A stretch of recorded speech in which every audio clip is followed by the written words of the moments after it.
officiels ou officieux, mais chaudement recommandé. Cela n'avait pas que des inconvénients. Quand on m'annonçait la visite de Sa Majesté Sisovat en compagnie d'illustres hôtes tels le maréchal Joffre en 1921, les pistes étaient aménagées. J'en arrivais à souhaiter que de hautes personnalités viennent plus souvent pour que les routes soient enfin praticables. Les marshals se passionnent pour toutes les manifestations de l'arc khmer, royal ou populaire. Sappho écrit un livre sur la danse. Marie et Henri ont pour ami le peintre Georges Grolier, premier Français né au Cambodge. J'avais de l'admiration pour Grolier qui parcourait le pays en tous sens. Il était à l'affût de toutes les manifestations artistiques des Khmers. Dans l'un de ses livres, il y a une description particulièrement juste. Le peuple khmer actuel est comparable à la forêt qui recouvre une partie du pays. Comme elle, il est plein de mystères. Dans ses gestes, ses coutumes, on découvre parfois, comme au cœur des forêts profondes, un vestige vivant encore mêlé aux coutumes modernes. Tout le pays garde le sommeil profond, définitif, d'un passé dont il ne profite pas et dont il ne peut s'affranchir. Comme Grolier, j'avais constaté une certaine décadence artistique due à l'introduction d'objets occidentaux.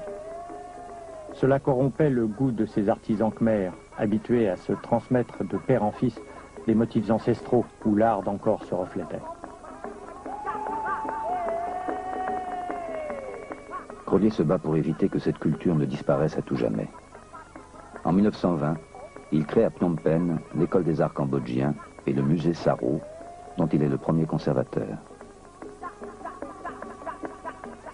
Grolier expose les sculptures et objets recueillis à travers tout le pays, en particulier ceux provenant d'Angkor.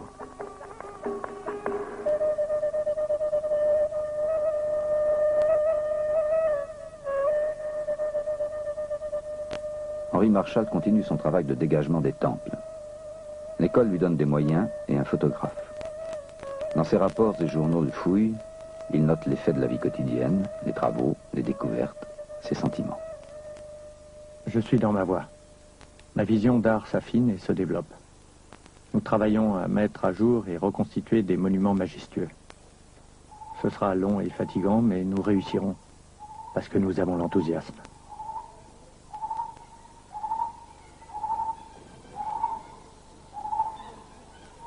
J'avais sous ma responsabilité plus d'une centaine de temples répartis sur 400 km² qu'il fallait protéger du vandalisme et du pillage.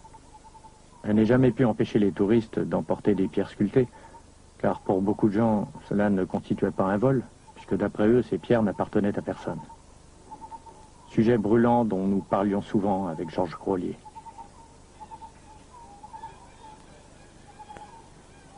L'école ayant remplacé mon éléphant par une auto, je pus m'occuper des ruines éloignées telles Bantasrey.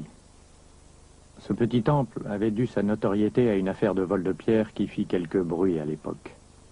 C'était en 1923. Un jeune écrivain d'avant-garde, André Malraux, amateur d'art dont il commerce un peu, lit les textes juridiques et s'aperçoit que les ruines de Bantasrey ne sont pas légalement protégées. Sous couvert d'une mission archéologique, il vient à Angkor où je le rencontre avec sa femme Clara et un ami. Un jour, tous trois se rendent à Bantasrey. À mon insu, ils y arrachent des sculptures à l'aide de scie et repartent en bateau pour Phnom Penh. À bord, les malles sont ouvertes, les comparses arrêtés. Georges Grolier accumule les preuves, le procès fait grand bruit. Malraux en fera la matière de son roman, La Voie royale.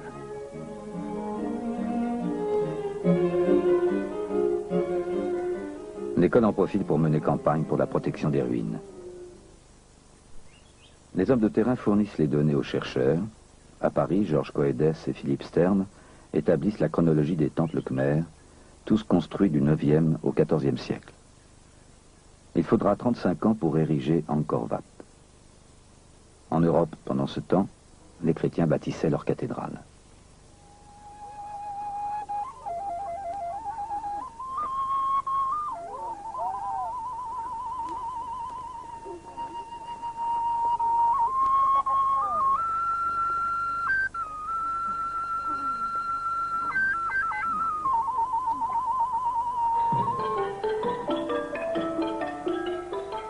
« 1928, le roi Monivong succède à son frère Sisovat.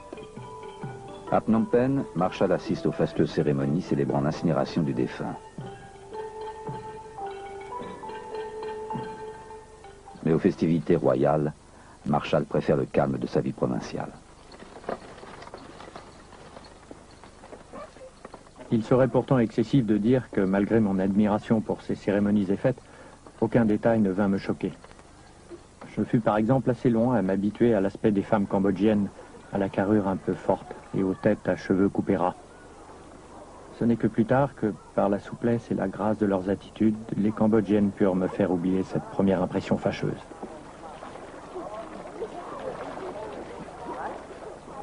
Marshall l'oublie si bien qu'il donne une sœur à sa fille Sapho, Sally, de mère cambodgienne. Sapho ayant atteint l'âge de voler de ses propres ailes, Marie, avec beaucoup d'abnégation, accueille et éduque Sally, comme si elle était sa propre fille. Après l'affaire Malraux, Marshall est de plus en plus sollicité. Pour de nombreux écrivains et artistes, Angkor devient une escale obligée, une source d'inspiration. Pierre Benoît et son roi lépreux, ou Claudel, qui n'apprécie guère les temples.